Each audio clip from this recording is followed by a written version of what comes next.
Is it possible for an Ibrahim Traore-like figure to emerge from the Zimbabwe Defense Forces? In other words, can junior military officers in Zimbabwe overpower their senior commanders and stage a coup against President Mnangagwa? Remember, Blessed Geza has recently been criticizing the senior leadership of the ZDF for inaction. He is disappointed that General Spanda has not been able to do what General Chiwenga did in 2017, and that is staging a coup. But of course, coups are not always led by top commanders. Sometimes junior officers can lead a successful rebellion and take power, just like what happens in Ibrahim Traore's country, Burkina Faso, where coups are almost always led by junior commanders. Traore himself was a captain, which is a junior rank. So, Traore, a junior commander, outsmarted his senior commanders and took power. Today, he is president. Can that happen in Zimbabwe? Will that happen in Zimbabwe? Should that happen in Zimbabwe? Well, fellow Sazaitas, slay queens and bingers, socialites, papalites, vasinamalites, varikudyarais, nevasinamarites. Welcome to the special report.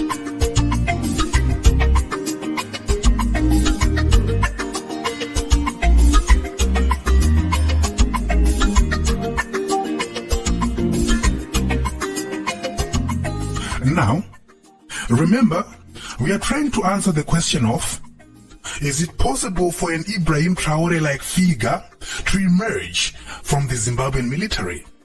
In other words, is there capacity for junior commanders to stage a coup? But the question is much more broader than that. Because remember, Ibrahim Traore does not belong to any political party. So, is it possible for any Zimbabwean military officer to lead a coup that does not benefit ZANU PF? Well, let me start by defining what I mean by a low-ranking officer. By a low-ranking officer, I simply mean any commissioned officer below the rank of brigadier general, meaning officers who command smaller units like battalions, platoons, and specialized detachments. We are talking about mid-level to entry-level military commanders, from the rank of colonel down to the rank of second lieutenant. I will explain these ranks in detail to show you the difference in authority for each rank. But of course, we can't just rush to talking about ranks before understanding the structure and form of the Zimbabwean military as a whole. Because understanding this will give us a better appreciation of the complexity of staging a coup in Zimbabwe. So, what do we mean when we say the Zimbabwean military? Well, two things. The ZDF and JOC. Now let's begin with JOC. JOC is a combination of 5 branches of the Zimbabwean security services. What are these 5 branches? Well, you have the ZNA, Air Force, the CIO, the ZRP, and prison services. Commanders of these 5 branches are called service chiefs. Together, they make up the Joint Operations Command, commonly known as JOC. This is the highest military command structure in Zimbabwe. When these guys unanimously make a decision against you, zvaendwa. It's game over. They are the force behind ZANU PF. That's what ED meant when he said, "We are the army, we are the police, we are the CIO. We determine who goes to prison and who gets out." He wasn't bluffing, you know. JOC is not a joke. Now, these 5 branches which make up JOC have a specific function regarding the maintenance of peace and security in Zimbabwe. The ZRP deals with law enforcement, that is, detecting, investigating, and ultimately preventing crime. The CIO gathers high-level intelligence to protect Zimbabwe from internal and external threats. Prison services protect the society from criminals through the incarceration and rehabilitation of convicted persons. That leaves us with one very important function which is not exercised by the police, prisons, or even the CIO. What is that function? It's a defense. The function of defense is exercised by two branches of the Zimbabwean military, namely the ZNA and the Air Force. Together, they make up the Zimbabwe Defense Forces, commonly known as ZDF. They have a role of defending our borders, thereby protecting Zimbabwe, its people, its national security, and territorial integrity. Now, already, it's very clear that for a coup to occur, you don't target the police, you don't target prison services, or even the CIO. You target the ZDF. A military coup will almost always be staged by a member or members of the ZDF. So, let's dig into the ZDF. As many of us will know, General Philip Valerio Swanda is the highest-ranking soldier in Zimbabwe. All soldiers in Zimbabwe, ranked or not, they salute General Swanda. He holds the title of CDF, meaning Commander Defense Forces, which is short for Commander of the Zimbabwe Defense Forces. The ZDF can only be commanded by a full general, not a lieutenant general, not a major general, not a brigadier general, a full general. That means General Swanda is a full general. And as I said before, the ZDF has two branches, the ZNA and the Air Force, and both of them have separate commanders who report to General Swanda. The current commander of the ZNA is Lieutenant General Emmanuel Matatu, and the commander of the Air Force of Zimbabwe is Air Marshal John Zede. The Zimbabwe National Army is larger than the Air Force of Zimbabwe in terms of personnel and organizational structure. That makes it the primary branch of the ZDF, with greater influence in domestic and regional operations. Now, let's look at the ranks. As I mentioned before, the highest rank in the ZDF is that of a full general who commands the ZDF with the title of a CDF, meaning Commander Defense Forces. That means he is the boss of the ZNA and the Air Force combined. So, directly under the rank of full general, you have the ranks of a Lieutenant General and Air Marshal. Commanders of the Zimbabwe National Army must at all times occupy the rank of a Lieutenant General, and commanders of the Air Force of Zimbabwe must at all times occupy the rank of Air Marshal. It is important to note that the ZNA commander and the Air Force commander are at the same level.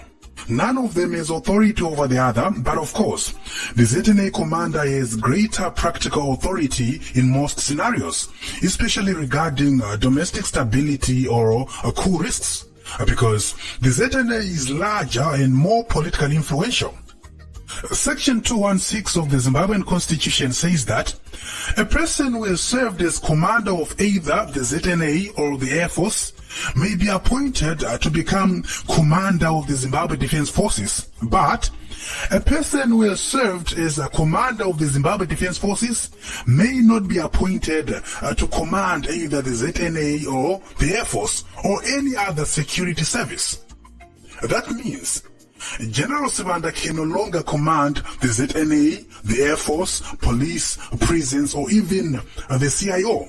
And by the way, a person who has commanded one security service cannot be appointed to command another security service. For example, a person who has commanded the ZNA cannot command the Air Force of Zimbabwe. And a person who has commanded the Air Force of Zimbabwe, similarly, cannot command the ZNA. A person who has been Commissioner General of the Police may not be appointed to lead the CIO, and a person who has been Director General of the CIO may not be appointed to lead the prison services, and so on and so forth. But for purposes of today's video, We will concentrate on the Zimbabwe National Army because it is the largest and more influential branch of the Zimbabwean military. As I said before, the Zimbabwe National Army can only be commanded by someone who holds the rank of Lieutenant General, meaning if you get promoted to the position of commander of the Zimbabwe National Army, you automatically become a Lieutenant General. Let me briefly run you through the structure of the Zimbabwe National Army. At the top, you have the operational commander, who is the ZNA boss, with the rank of Lieutenant General. But to run the affairs of the army, the ZNA commander is assisted by 3 people. These 3 people occupy the position of a chief of staff, and they have different roles. One chief of staff is responsible for the general staff. That is the people who are involved in the planning and coordination of military operations. The second chief of staff is responsible for administration. He oversees recruitment, promotion, remuneration, and the general welfare of ZNA personnel. The third chief of staff is responsible for logistics, equipment, and supplies. Those are the 3 top military officers who assist the ZNA commander in running the army. The 3 of them occupy the rank of Major General, meaning the rank of Major General is the second highest in the ZNA. Below the rank of Major General, you have the rank of Brigadier General. This rank is typically occupied by people who command brigades. A brigade is a group of 3,000 to 5,000 soldiers. Now obviously, 5,000 soldiers is a lot of people to manage in one group. So to make it manageable, brigades are subdivided into battalions, meaning a brigade is made up of battalions. A battalion is a group of 300 to 1,000 soldiers, typically commanded by lieutenant colonels, or sometimes a full colonel. The rank of a colonel is higher than that of a lieutenant colonel, just like the rank of a general is higher than that of a lieutenant general. The word lieutenant originates from a French phrase which means placeholder or deputy or second in command in terms of rank. Now let's recap. The highest rank in the ZNA is that of a lieutenant general. The second highest rank is that of Major General. Then comes Brigadier General. Then comes a colonel or colonel. Then comes Lieutenant Colonel or Lieutenant Colonel.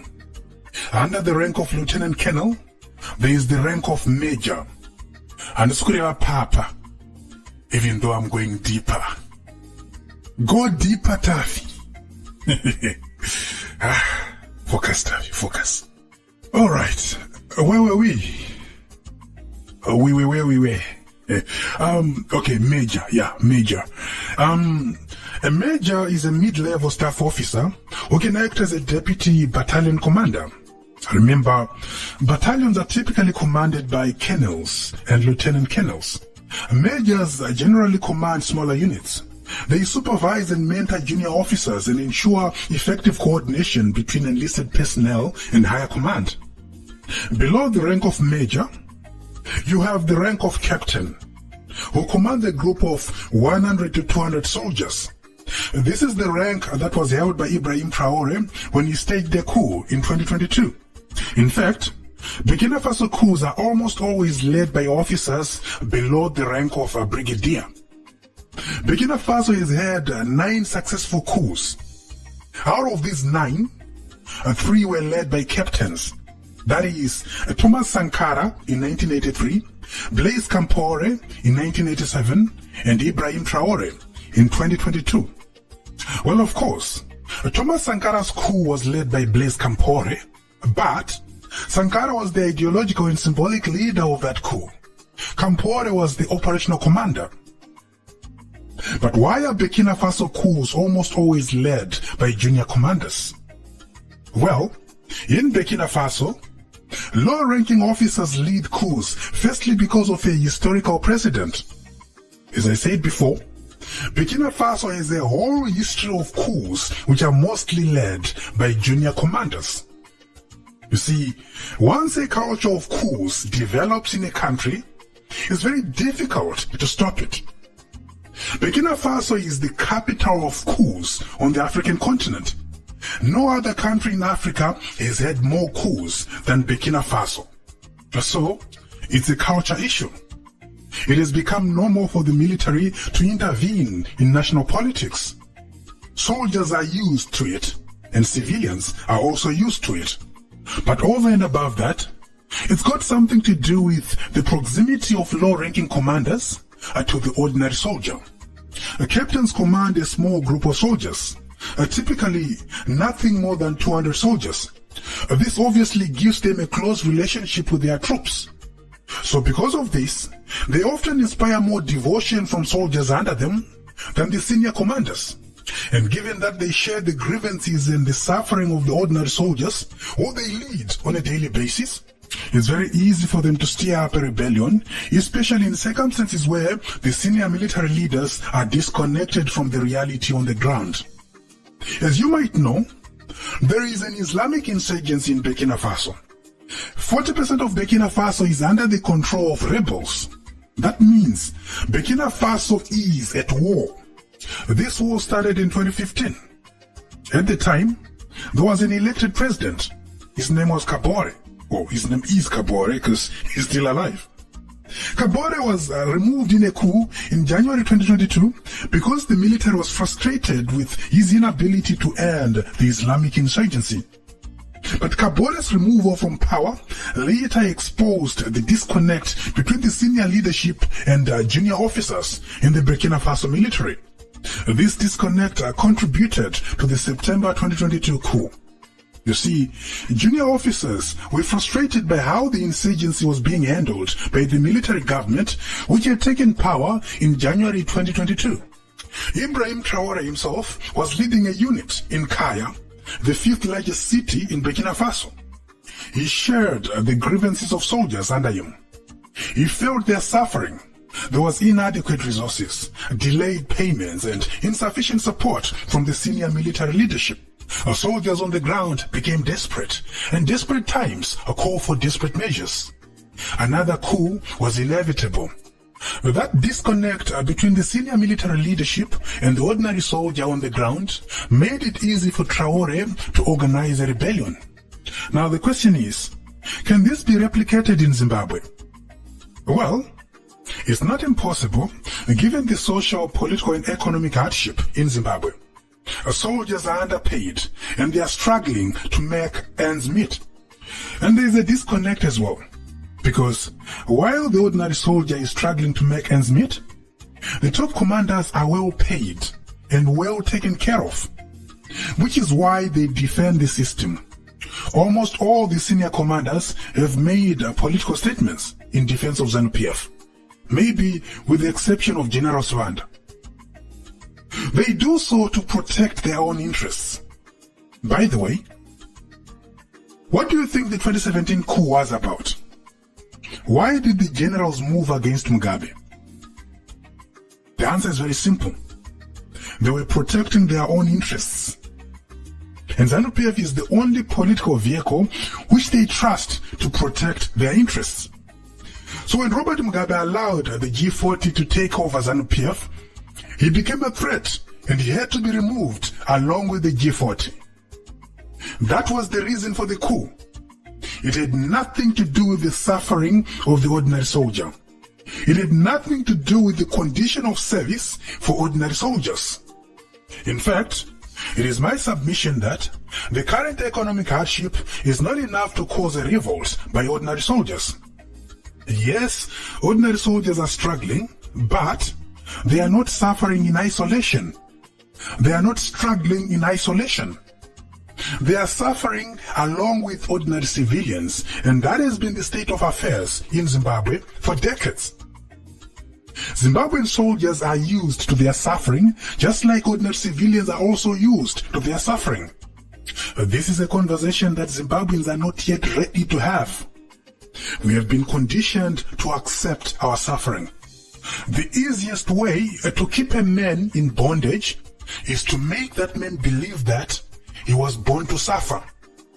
Once a person believes that he was born to suffer, he lacks the will to fight back.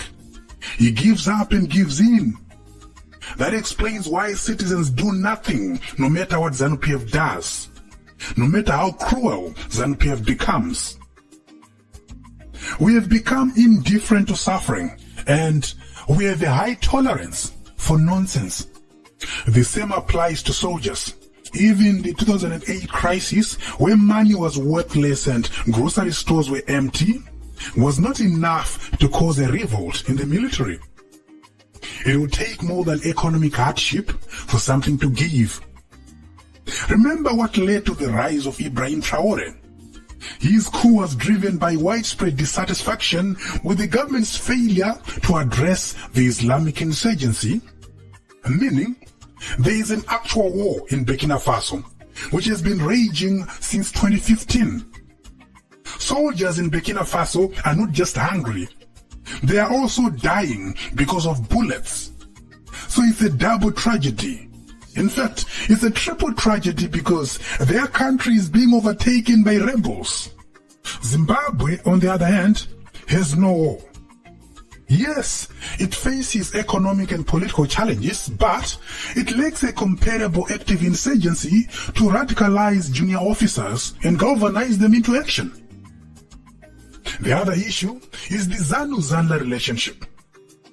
Zimbabwe's military is deeply entwined with ZANU PF. The ZDF acts as a kingmaker rather than a revolutionary force.